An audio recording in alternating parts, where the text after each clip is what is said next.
नमस्कार दोस्तों, मैं आपका साथी विपिन भाटी आप सभी का स्वागत करता हूं आज के अपने सेशन में। तो जो कि होने वाला है मेरे भाई आपका आईबी सिक्योरिटी असिस्टेंट के लिए टीयर 2 की क्लास नंबर 2, जिसमें मैं आज आपको हिंदी से इंग्लिश में क्या सिखाने वाला हूं, ट्रांसलेशन सिखाने वाला हूं। तो हमारे सामने पैसेज आ चुका है। हिंदी से इंग्लिश में आपको इसे ट्रांसलेट करना है। जो हमारी कल क्लास हुई थी उसमें हमने इंग्लिश से हिंदी में ट्रांसलेशन को देखा था। कल मैंने आपको एक तरीका बताया था कि भाई हम कैसे चीजों को इंग्लिश से हिंदी में ट्रांसलेट करें।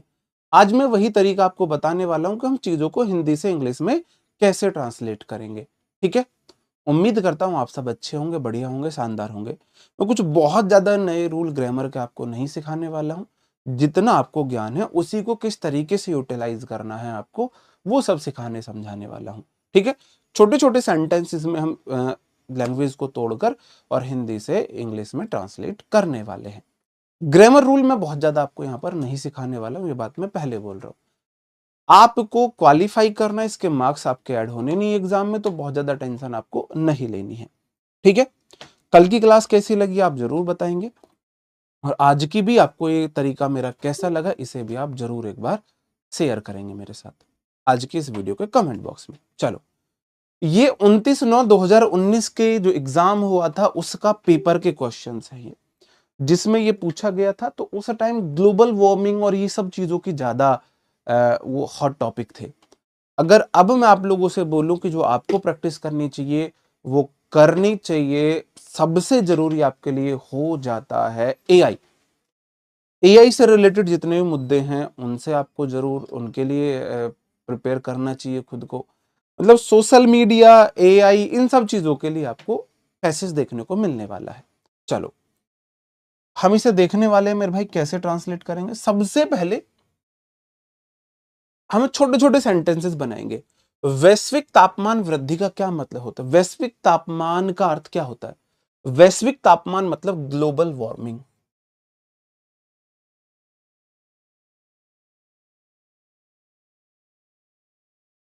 का अर्थ है, मतलब मींस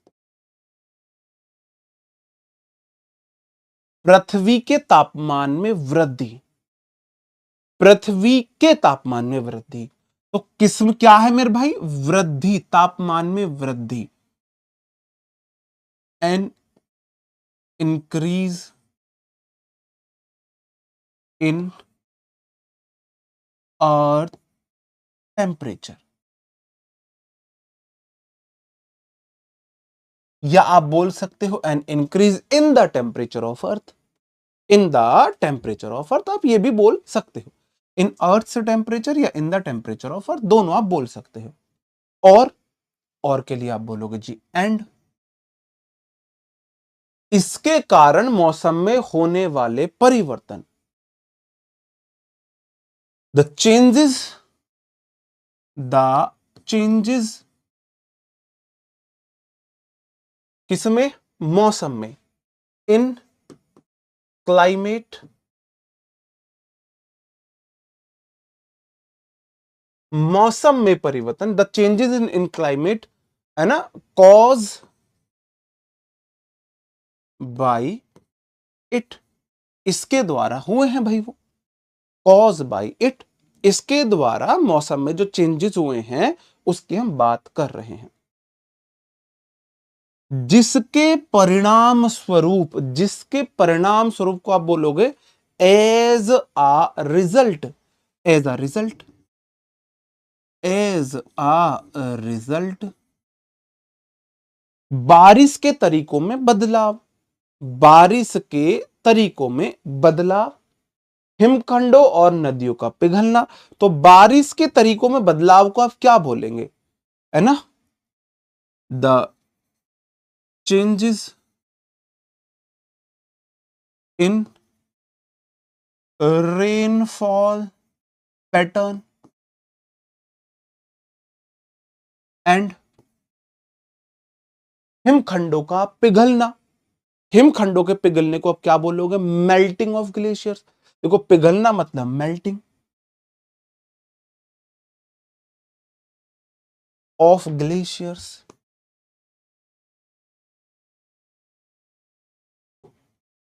हिमखंडों का पिघलना, समुद्र के जल स्तर में वृद्धि।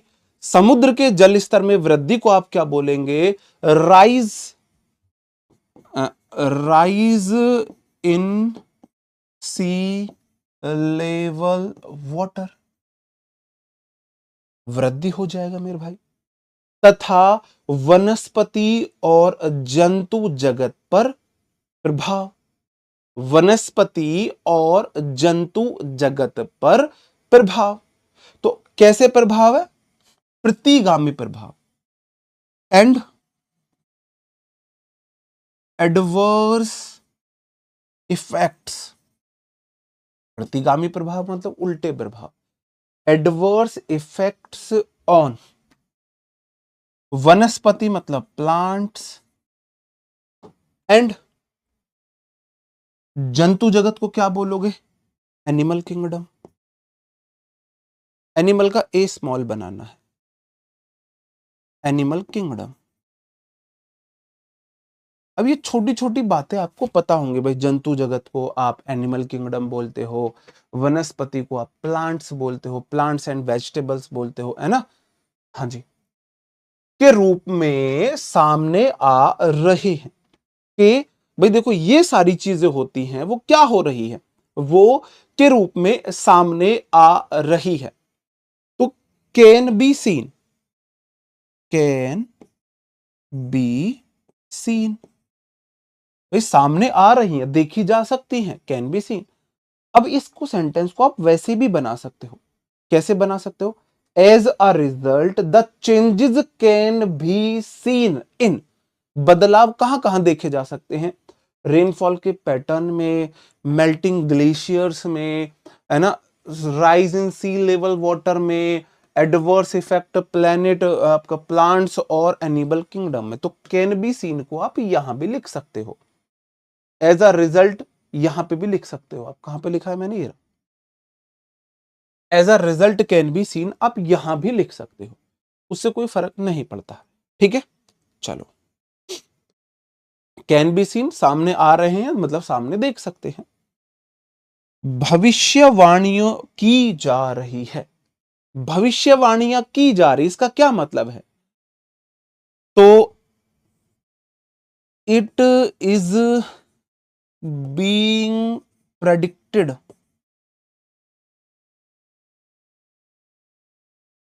It is being predicted. हाँ मतलब देखो भाई, प्रेडिक्ट करने का मतलब क्या होता है? भविष्यवाणी करना, है ना? It is being predicted that,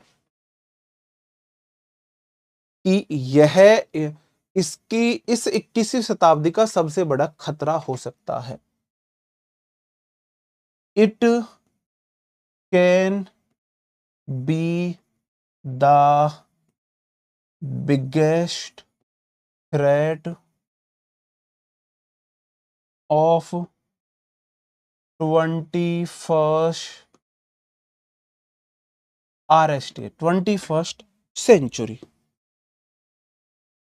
21st century का ये सबसे बड़ा हो सकता है भाई। सबसे बड़ा खतरा ये हो सकता है, नहीं हो सकता? आप मुझे बताइए भाई, ये 21st सेंचुरी का सबसे बड़ा खतरा हो सकता है। ठीक है, बिल्कुल सही बात है, यहां तक ठीक है। जो कि तृतीय विश्व युद्ध, विच इज, तृतीय विश्व युद्ध या क्षुद्र ग्रह के पृथ्वी से टकराने से भी बड़ा हो सकता है। विच इज बड़ा हो सकता है, which can be greater than, greater than जो बड़ा हो सकता है, किससे? The third world war, world war, world war और थर्ड वर्ल्ड वॉर। और एस्टेरॉइड्स बोलते हैं क्षुद्र ग्रह के, क्षुद्र ग्रह के टकराने को बोलते हैं collision. The collision of a asteroids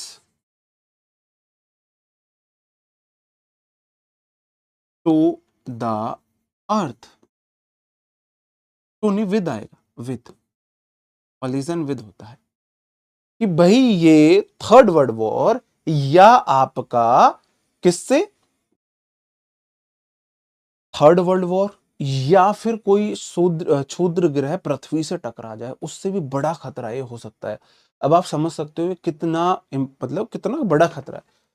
which can be greater than, जो हो सकता है बड़ा किससे, थर्ड वर्ल्ड वॉर, तीसरे वर्ल्ड वॉर से, या फिर और collision of asteroids with the earth या विद आवर अर्थ, आप ऐसे भी बोल सकते हो, उससे कोई फर्क नहीं पड़ता है।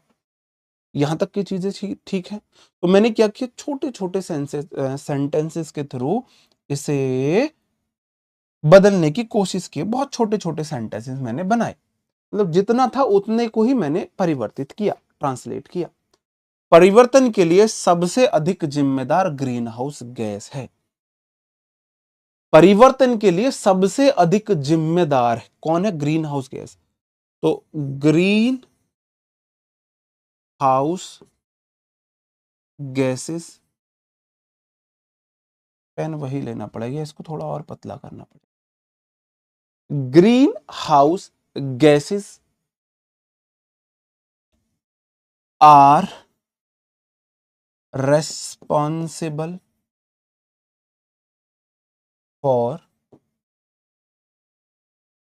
इसके कारण होने वाले परिवर्तन के लिए, तो इसके कारण the greenhouse gases are responsible for the cause of its changes, the cause of its changes.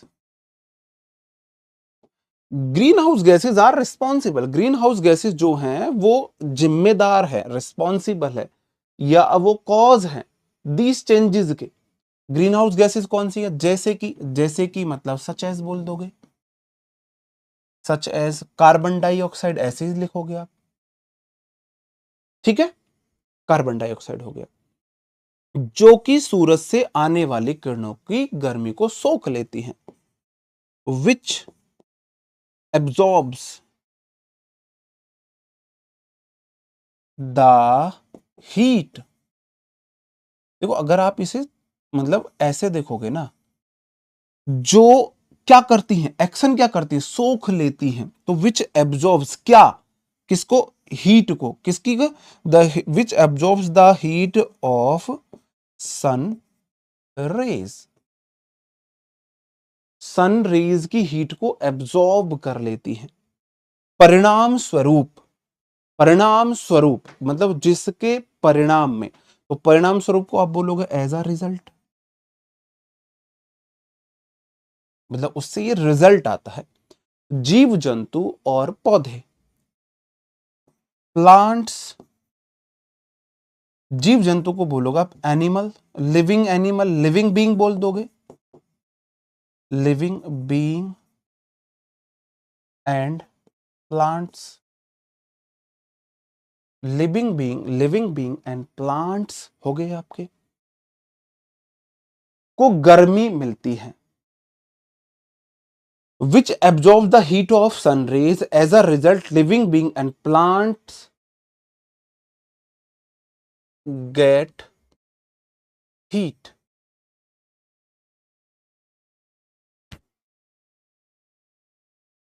भाई ये ऑब्जर्व करती है, जिसके परिणाम स्वरूप इनको क्या मिलती है, इनको हीट मिलती है, ठीक है। या रिसीव बोल दोगे, गेट बोल दोगे, उससे कोई फर्क नहीं पड़ता। आप यहां रिसीव भी बोल सकते हो, अगर आपको थोड़ा ज्यादा इंप्रेसिव बनाना है तो आप रिसीव बोल दोगे, रिसीव हीट या एक्सेसिव हीट, या बोल दोगे मतलब हीट मोर देन रिक्वायर्ड, उस सेंस में आप बोल सकते हो। पिछले कुछ वर्षों से, पिछले कुछ वर्षों से क्या हो रहा है मेरे भाई, तो पिछले कुछ वर्षों से मतलब over the past few years मैंने कर दिया भाई, पिछले कुछ वर्ष है ना, पास्ट फ्यू ईयर्स है, तो ओवर मतलब उसे टाइम से पृथ्वी पर कार्बन डाइऑक्साइड उत्सर्जन की मात्रा बढ़ रही है, द इमिजन, देखो इमिजन होता है उत्सर्जन। इमिजन किसको बोलते हैं मेरे भाई? इमिजन हम बोलते हैं उत्सर्जन को। किसको? उत्सर्जन को। तो the emission of carbon dioxide,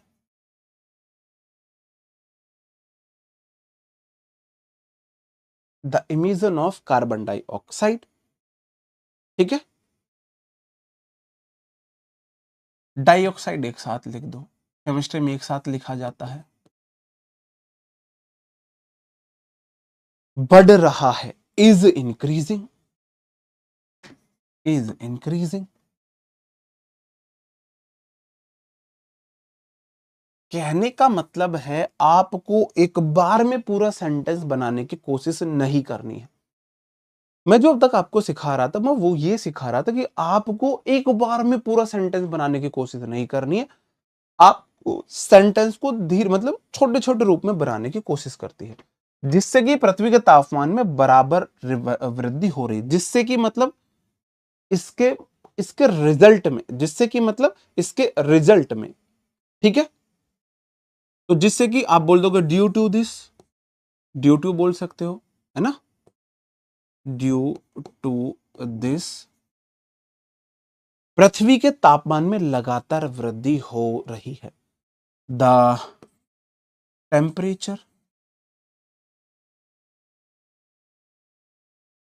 of earth is increasing continuously.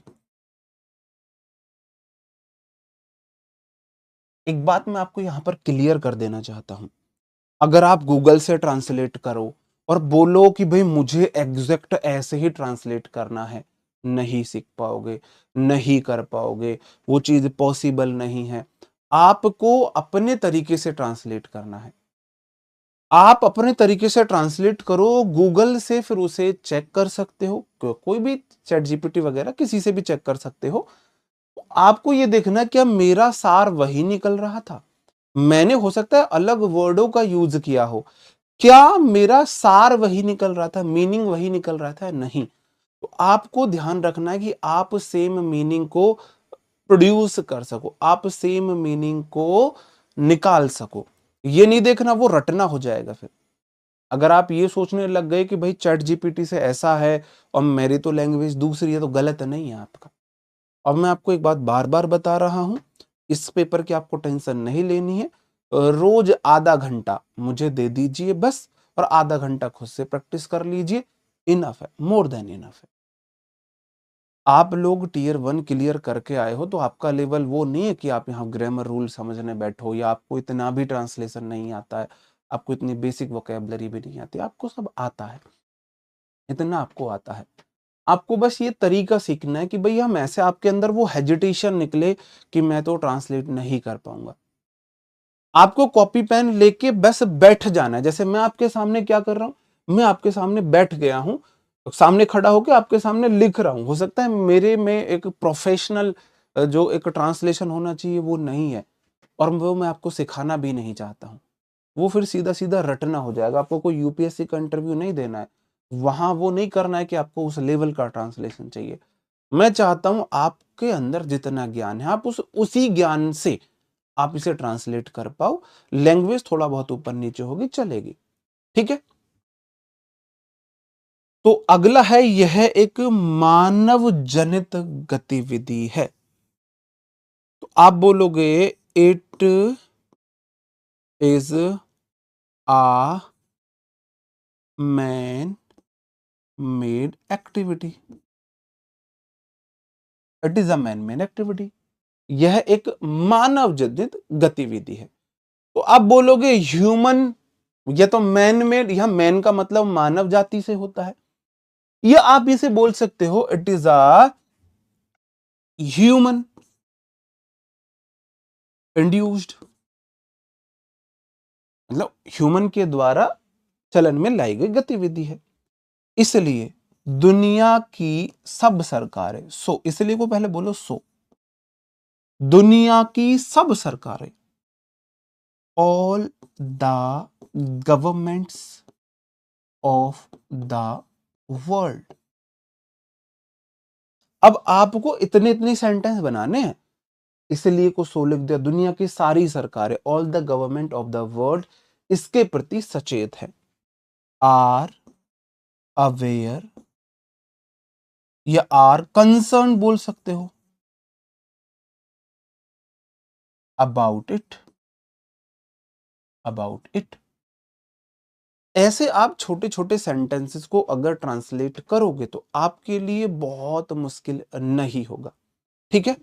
और इसको कम करने के लिए प्रयत्न कर रही हैं एंड मेकिंग एफर्ट्स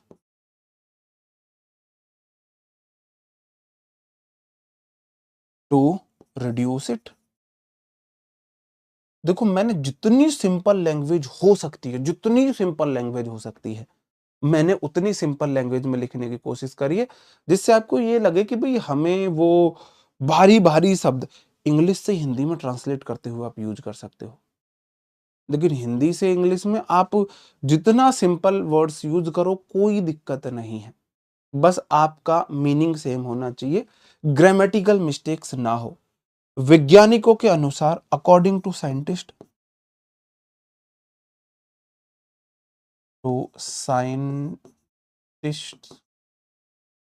अगर ग्रीन हाउस गैसों का उत्सर्जन, अगर को बोलोगे इफ द इमिशन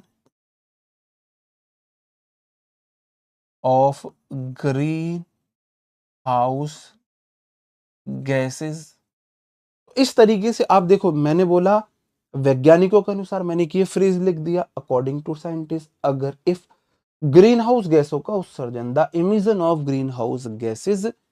इस तरीके से आप छोटे छोटे सेंटेंसेस बनाकर इन्हें ट्रांसलेट कर सकते हो। ये मैं आज आपको लास्ट स्लाइड कराऊंगा, फिर मैं आपको खुद करने के लिए स्लाइड दूंगा और आगे की स्लाइड में आपसे पूछूंगा। लगातार बढ़ता रहा, तो increase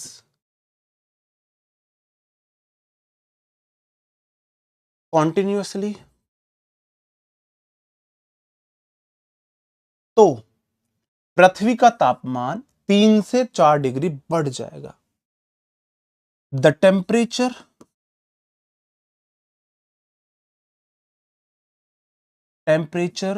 will increase by 3 to 8 degree, increase by 3 to 8 degree, ठीक है। तो भाई बढ़ जाएगा, विल इंक्रीज हो जाएगा, साफ साफ बोला है तो बढ़ जाएगा, तो विल इंक्रीज। जिसके घातक परिणाम, जिसके घातक परिणाम, तो आप देखो कि परिणाम मतलब the consequences, the deadly consequences, the hazardous consequences बोल सकते हो आप, द लीथल कॉन्सिक्वेंसेस बोल सकते हो। मतलब आप उस तरीके से कोई भी वर्ड ऐसा यूज कर सकते हो जो किसको दिखाए, हजार्ड मतलब कि दिखाए, मुश्किल को दिखाए, खतरनाक को दिखाए। द डिजास्ट्रस कॉन्सिक्वेंसेस, जिसके घातक परिणाम। द डिजास्ट्रस कॉन्सिक्वेंसेस, जैसे कि लाइक एज दुनिया के कई हिस्सों का समुद्र में जगमलन होना। Many areas of the world could be submerged, submerged होना भी निश्चित है, या कैन बी सबमर्ज बोल सकते हो, कि जो बहुत सारे एरियाज हैं वो पूरी तरह डूब सकते हैं, डूब सकते हैं, है ना। होना निश्चित है।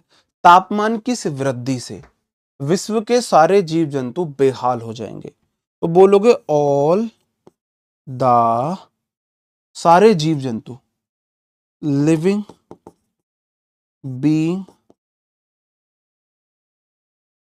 बेहाल हो जाएंगे, will be helpless, will be helpless. Helpless होना मतलब कोई चीज ना बिल्कुल ऐसी हो गई है ना कि मतलब उसको कुछ समझ नहीं आ रहा है क्या करना है, कुछ समझ नहीं आ रहा है, ये सब हो जाएगा। ठीक है, तो all the living being will be helpless due to due to this, कि इस वृद्धि से, due to this temperature, this due to the this increase in temperature, हो जाएंगे और उनका जीवन खतरे में पड़ जाएगा। एंड देयर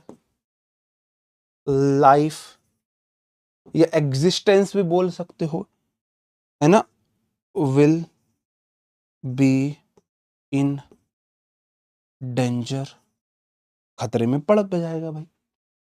पेड़ पौधों में भी इस तरह का बदलाव आएगा, है ना, प्लांट्स, है ना, पेड़ पौधों में भी इस तरह का बदलाव आएगा, है ना, है ना, इस तरह का। तो आप बोलोगे सिमिलर, इस तरह का बदलाव, सिमिलर चेंजेस विल, बदलाव आएगा ना, will be occur, will be occur, same तरह का बदलाव, बदलाव होने को हम क्या बोलते हैं, ऑकर बोलते हैं। मतलब किसी तरह में किसी चीज में कोई बदलाव होने को हम क्या बोलते हैं, हम बोलते हैं उसमें कोई चीज ऑकर हुई है। ठीक है, तो similar change will be occurred in plants. ठीक है मेरे भाई, तो विल ऑल्सो भी है ना, ऑल्सो लगाएंगे, will also occur in plants. Plants का मतलब यहां पर किससे है, प्लांट्स का मतलब यहां पर आपका हो जाता है एक प्रकार से जो वनस्पति वगैरह है। तो मैंने आपको आज यहां तक कराया, सागर के आसपास में रहने वाली आबादी, the human living near the sea, या population living near the sea या नेक्स्ट टू सी, इस तरीके से हम इस लाइन को बदल देंगे। तो आज मैंने आपको ये 4 लाइन चेंज करनी सिखाई। ये मैं कल के लिए आपको HW देता हूं। ये पहला पेज है, ये HW का दूसरा पेज है, ये HW का तीसरा पेज है, और ये HW का चौथा पेज है। इन्हें हम कब करेंगे, इन्हें हम नेक्स्ट क्लास में करेंगे। मेरा पर्पज यहां पर आपको ग्रामर रूल सिखाना नहीं है, मेरा पर्पज आपको है एक आसान तरीका बताना जिससे आप चीजों को ट्रांसलेट कर सको, है ना।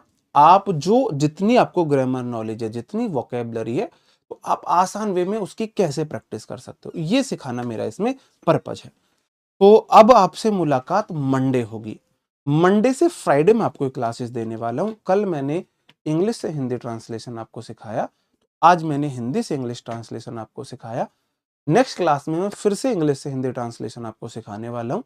उम्मीद करता हूं आपको सेशन अच्छा लगा होगा, पसंद आया होगा। मैंने सिंपल से सिंपल लैंग्वेज यूज करने की कोशिश की है। मैं आपको वो टिपिकल लैंग्वेज में नहीं फंसाना चाहता कि आपको ये लगे तो पॉसिबल ही नहीं, इसके लिए तो हमें पेड कोर्सेज लेने पड़ेंगे, इसके लिए तो हमें अलग से प्रैक्टिस करनी पड़ेगी। कोई जरूरत नहीं है, कोई टाइम वेस्ट करने की जरूरत नहीं है। क्वालिफाइंग नेचर का है, 50 में से आपको 18-20 नंबर लेके आने हैं। इतना करने पे आप 35 से 40 नंबर आराम से ले आओगे। आपको अपनी तैयारी बाकी जगह यूटिलाइज करनी है, समय को 1 घंटा देना, आधे घंटा मेरे साथ, आधे घंटा खुद से प्रैक्टिस। तो मिलते हैं कल, तब तक मंडे, तब तक अपना ख्याल रखें, पढ़ते रहे। Bye bye, thank you, take care, जय हिंद दोस्तों।